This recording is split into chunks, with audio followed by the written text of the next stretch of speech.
Welcome to TVBS Meeting Room, where we tackle global issues with a view from Taiwan. I'm your host, Wenqi Yu. Today, we're pleased to have Brendan Carr, a U.S. Federal Communications Commissioner. Commissioner Carr joined the FCC in 2012 and then was presidentially appointed as one of the 5 commissioners in 2017. He's had over 20 years of public and private sector experience in U.S. policies with regards to communications and technology, one of the most fast-changing policy areas facing Washington, D.C. today. Welcome, Commissioner Carr. Oh, it's wonderful to be with you. Thank you so much. Had a wonderful recent visit to Taiwan and look forward to discussing the very key and valuable relationship between the United States and Taiwan. Yeah, you mentioned you were just in Taiwan, and you were the very first FCC commissioner to ever visit the country. Tell us why you went, your findings, and perhaps explain to our audience what your role is at FCC. Well, look, I think a free and independent Taiwan, a democratic Taiwan, is vital to America's own economic interests, to our security interests. And so I think it's incumbent on every official in the U.S.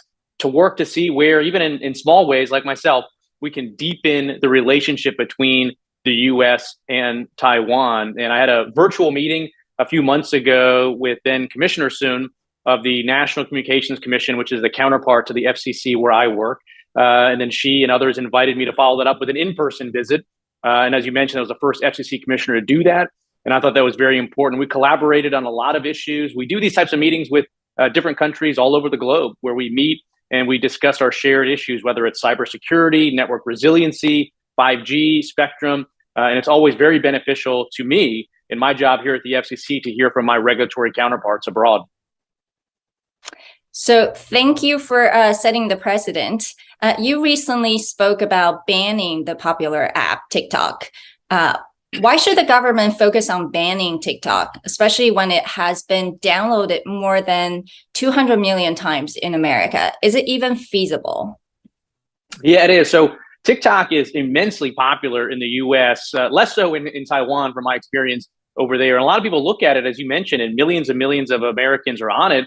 And they think, well, it's just a fun platform for sharing videos or dance memes. But the reality is it functions as a very sophisticated surveillance operation. It harvests everything from search and browsing history to keystroke patterns to potentially can collect biometrics, including face prints and voice prints.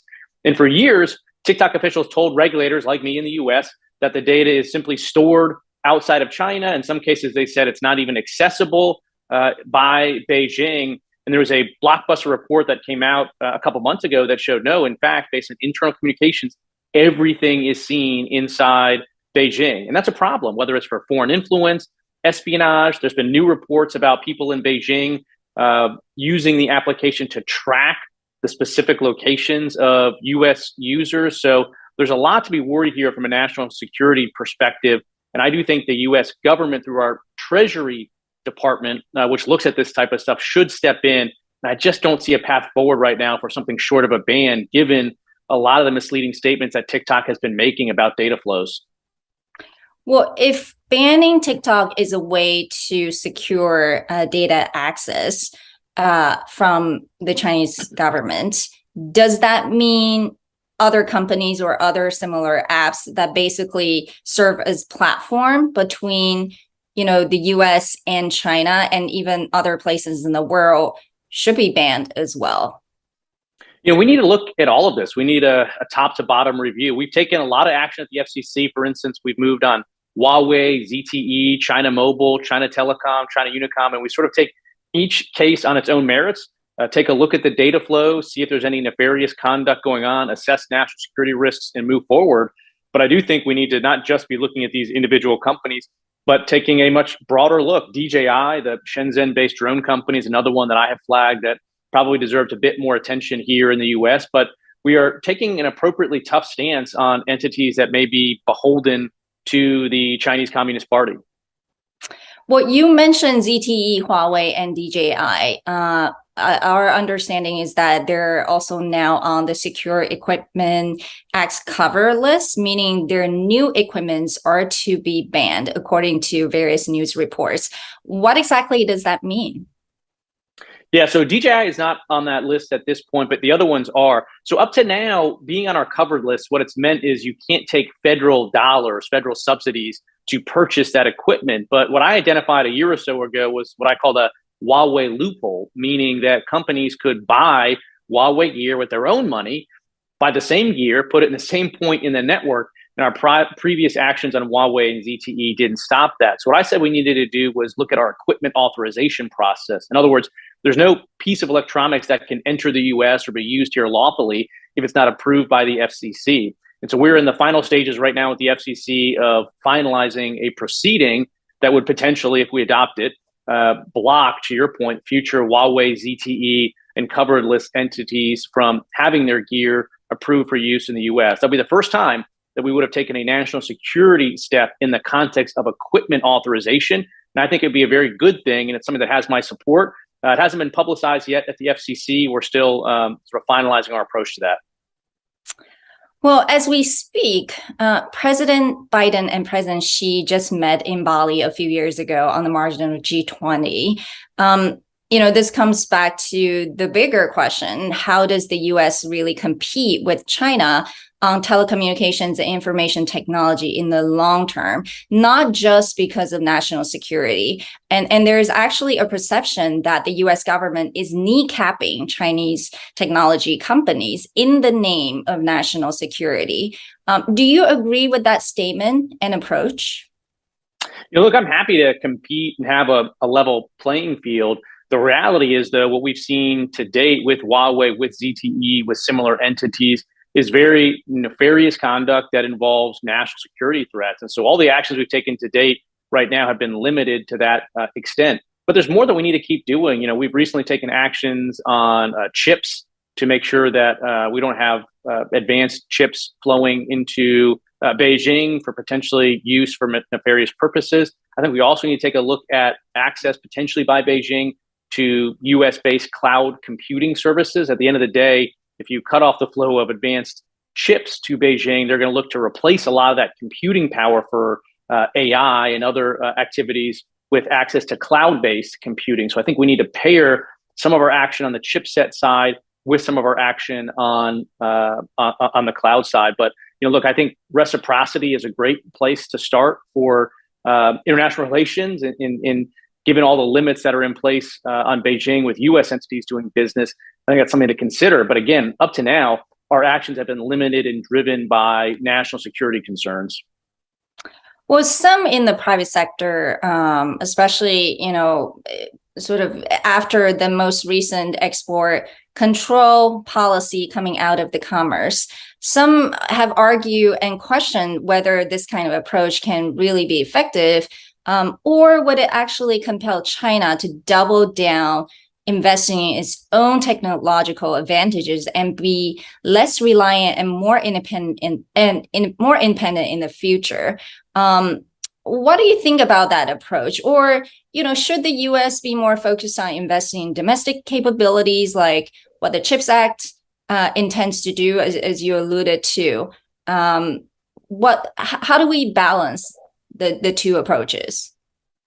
It's a good question. When I was in Taiwan a little while ago, I had the opportunity to visit Hsinchu and see a lot of the heartland of Taiwan's semiconductor industry. And these were a lot of concerns that were raised. In my view, at the end of the day, Beijing is going to be working to develop its own independent chip manufacturing capacity, its own independent cloud-based services, its own independent AI operation. And so I think to the extent that we can, cut off some of the flows of chips and others to Beijing, I think it's a good thing, because at the end of the day, Beijing is already working to stand up its own parallel system here. And I'm not sure why we should be aiding them and accelerating that transition. But to your point, we also need to be diversifying and investing. Right now, 90% of the world's advanced semiconductors are produced right there in Taiwan. And I think that's a good thing. I think the work that Taiwan's doing right now is irreplaceable in terms of the ICT supply sector. There's some diversification going on. TSMC is opening up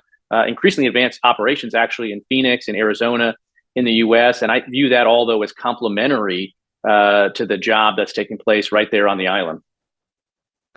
Well, shifting to another important debate in America, Section 230 of the Communications Decency Act that generally shields website platforms' responsibility with regards to a third-party content, meaning platforms like Facebook or Twitter can say they're not responsible for the content on their platforms.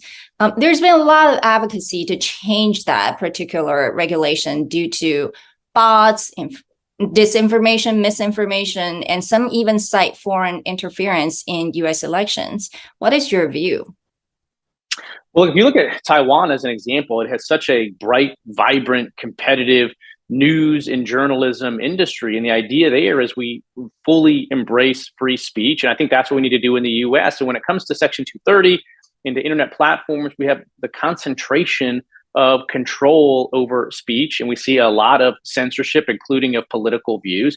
My perspective is we do need Section 230 reform because courts, I think, in the US have misinterpreted it to give, whether it's Twitter or Facebook or others, basically a blank check to censor different political perspectives at will. And I think we're better off as a country if we embrace a diversity of views, if we hear differing, unorthodox political, scientific, religious views. So I think we need to get back to this idea of the internet being a digital town square where everyone's voices are free to be heard. I don't think censorship is a good thing. And I don't think it helps us solve our most pressing problems as a country. So we have to take an idea, flip it around, look at it from all perspectives, air all views.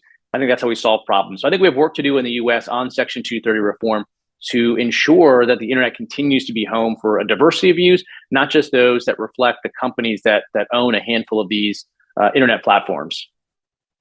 I think on that, US and Taiwan have a lot to share with each other because Taiwan also, during presidential elections, faced a lot of sort of suspected foreign interference coming from mainland China. Going back to the question of the US, how do you view Elon Musk's purchase of Twitter? How is it going to change the landscape of social media and freedom of speech? Do you think President Trump will return to Twitter? What do you think? Yeah, I don't know about that latter one. On the first question, I'm hopeful. I'm hopeful that Elon Musk's embrace of free speech, of diversity of views, will bend Twitter's content moderation policies in that direction. But I also don't think we should just hope that a billionaire happens to be benevolent and engages in an embrace of free expression. That's why I still think we need to put in place pro-speech guardrails at the federal level. And so that would be accountability, transparency, anti-discrimination, so you can't discriminate against viewpoints, user empowerment to let people decide what they want to hear on the internet rather than having the company decide and do the content moderation. Let's let an individual do their own content moderation and choose what they want to see and what they don't see. So my view on Elon Musk purchases, I'm hopeful, but I don't think we should just hope alone. I still think we need to put Section 230 reforms in place. And do you think President Trump should return to Twitter? Do you think banning him was the right decision by Twitter? Going forward, that's going to be up to Twitter and Elon Musk, and Facebook has their own content moderation policy on that. They have their own oversight board that's taking a look at that, and they're working through those issues right now.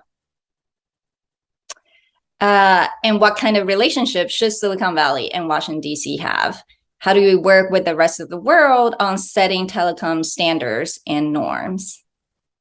Yeah, I think we have to work together at this point. If you look at sort of the standard setting process in general, Beijing has been engaged pretty deeply in an effort to infiltrate a lot of the standard setting bodies across the globe. And I think that's, potentially a dangerous trend that we need to call out and that we need to have a coordinated response to addressing. And so I think that's where, deeper ties between Silicon Valley and Washington, D.C., coordinating in the standard setting process, not the content moderation side, but the standard setting process could be very valuable. Well, hopefully Taiwan, Taipei can also be part of those important conversations. On that note, thank you so much. These are really urgent policy matters that concern both national security and U.S. technology competitiveness that will require much more understanding and communications between industry and policy leaders. So thank you for speaking to TVBS today, Commissioner Carr. Take care. Thank you. Appreciate it.